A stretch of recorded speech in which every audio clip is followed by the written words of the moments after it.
വലിയ മെനക്കേട് പിടിച്ച പണിയായത്. പാത്തും പതുങ്ങിയും ചെയ്യണം.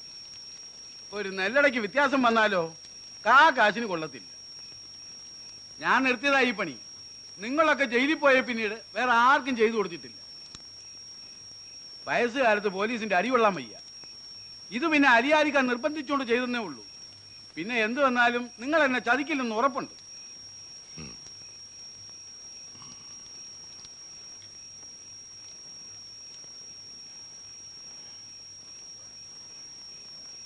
ഇനി പണി അധികമില്ല. കുഴല് തീർന്നു കിട്ടിയ പണി പകുതി കഴിഞ്ഞു. കോട്ടമൊന്നുമില്ലല്ലോ.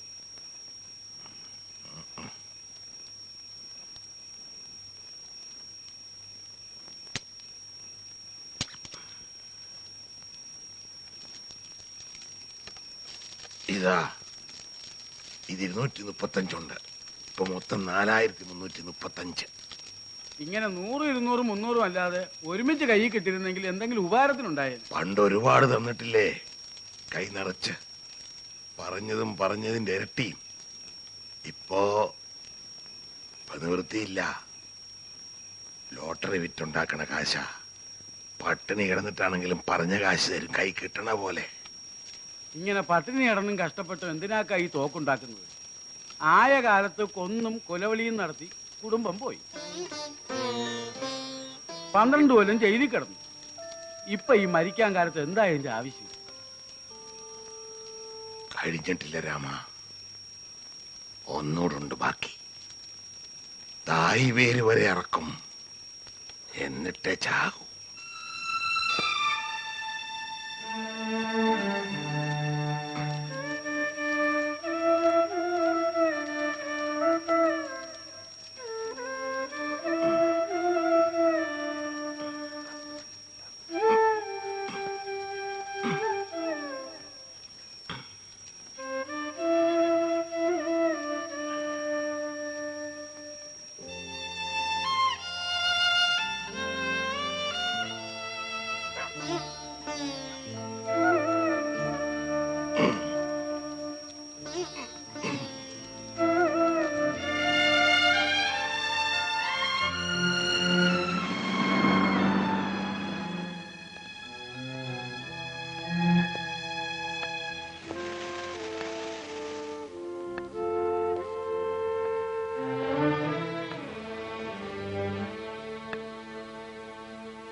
എന്താ എന്ത് എന്ത് വേണോട്ടോ?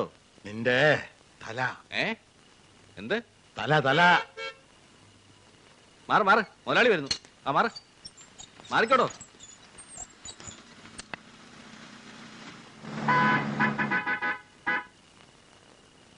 വഴിന്ന് മാറി നിക്കടാ, മാറി നിക്കണോ, വഴിന്ന് മാറി നിക്കടാ പട്ടി. ശരീരത്ത് തൊട്ട കൊന്നുകളി ഞാൻ. അന്നീ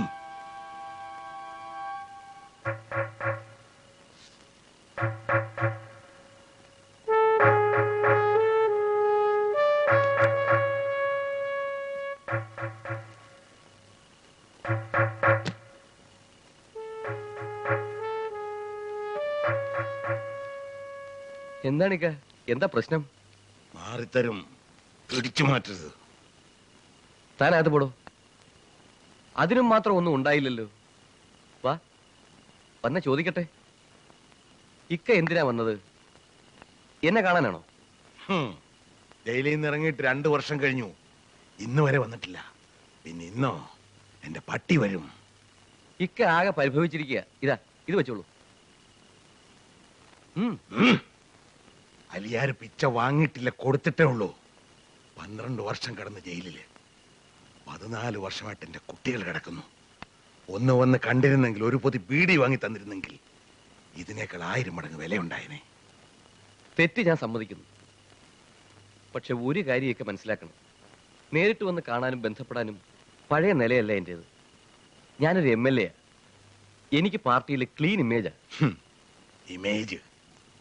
ഈ നില MLA ഇമേജൊക്കെ ഉണ്ടാക്കാൻ ഞങ്ങളുടെ ജോലിയും കൊടുത്തിട്ടുണ്ട്. മറക്കരുത്, മറക്കാൻ പാടില്ല.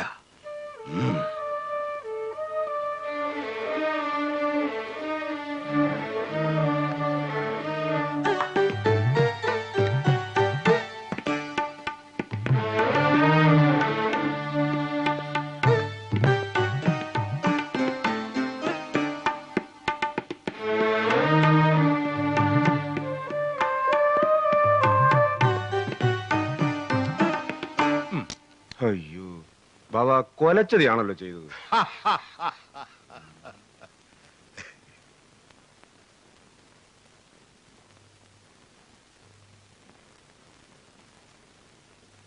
വരും.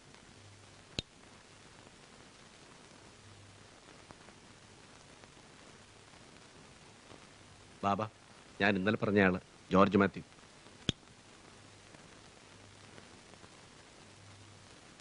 സഹായിക്കാൻ പറ്റില്ലെന്ന് ഞാൻ ഇന്നലെ തന്നെ നിന്നോട് പറഞ്ഞല്ലോ. ഞാൻ പറഞ്ഞു ബാബയെ നേരിട്ട് കണ്ട് പറയണമെന്ന്. അതെ, എന്റെ അവസ്ഥ ഇക്ക മനസ്സിലാക്കണം. 10 കൊല്ലം ഞാൻ കാസിം സേട്ടിന്റെ കൂടെ നിന്നു. അയാളുടെ ബിസിനസ് ഇവിടെ ഞാനാ നോക്കി നടത്തിയത്.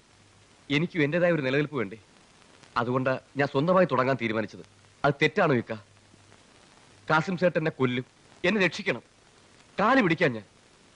എന്റെ ജീവൻ രക്ഷിക്കണം.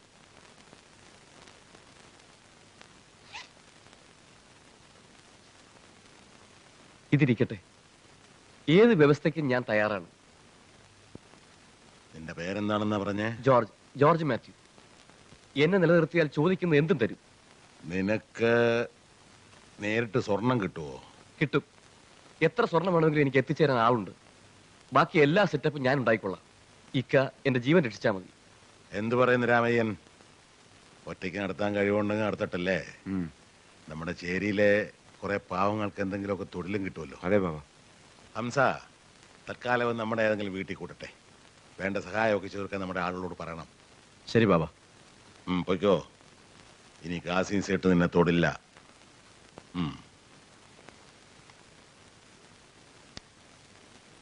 കൊണ്ടുവച്ചേരാം. കാസിം സേട്ട് അത്ര കുറഞ്ഞ പുള്ളിയൊന്നുമല്ല ബാബ. നമ്മൾ തീരെ കുറഞ്ഞ പുള്ളികളാണോ? അതല്ല, അയാൾക്ക് നല്ല സെറ്റപ്പ് ഉണ്ട്. അതുകൊണ്ടെന്താ? സ്മഗ്ലിങ് സേട്ടിന്റെ കുത്തകയൊന്നുമല്ല, ഇയാൾക്കും ചെയ്യാം. ഈ ചേരി വന്ന് കാസിം സേട്ട് കളിച്ചാല് ആ കളിയൊന്ന് കാണണമല്ലോ.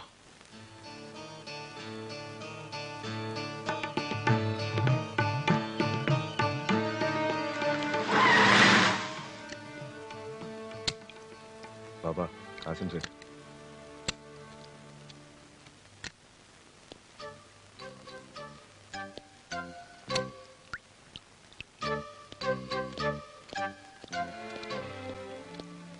Hello, Aliar Bhai. I'm Qasim Seth. ഒരു മിനിറ്റ് എനിക്ക് സംസാരിക്കാൻ തരുമോ? എനിക്കൊരു ചെറിയ ഫേവർ ചെയ്യണം. എന്റെ ഒരാൾ എന്നെ ചീറ്റ് ചെയ്ത് നിങ്ങളെ അഭയം പ്രാപിച്ചിട്ടുണ്ട്, ജോർജ് മാത്യു. എനിക്ക് അയാളെ തിരിച്ചു തരണം. എന്തിനാ? സ്മഗ്ലിംഗ് കണ്ണടച്ച് വിശ്വസിക്കേണ്ട തൊഴിലാണ്. വഞ്ചനയ്ക്ക് ഒറ്റ ശിക്ഷയുള്ളൂ, മരണം. ഞാനും ആ അഭിപ്രായക്കാരനാണ്. വഞ്ചിച്ചാൽ അതെന്റെ മകളായ പോലും ഞാൻ സഹിക്കില്ല. ഈ ജോർജിനെ വിട്ടുതരാൻ സാധിക്കില്ല. കാരണം ഞാൻ അവനെ രക്ഷിക്കാന്ന് വാക്ക് കൊടുത്തു പോയി, പണവും വാങ്ങി. അയാൾ തന്നതിന്റെ ഇരട്ടി ഞാൻ തരാം. അലിയാർ കൊറ്റ വാക്കേ ഉള്ളത്, മാറാത്ത വാക്കാ. നാം തമ്മിൽ ഒരു മത്സരം ഒഴിവാക്കാം എന്ന് വിചാരിച്ചാണ് ഞാൻ പറഞ്ഞത്. കാസിം സേട്ടിനെ അലിയാർ ഭായിക്ക് കൃത്യമായിട്ട് അറിയില്ല. അനുഭവിച്ചറിയാം. എന്താ? കൊല്ലക്കുടിയിലെ മുയലിനെ ആ ഉടുക്കുകൂട്ടി പേടിപ്പിക്കുന്നത്. വണ്ടി എടുക്കടാ.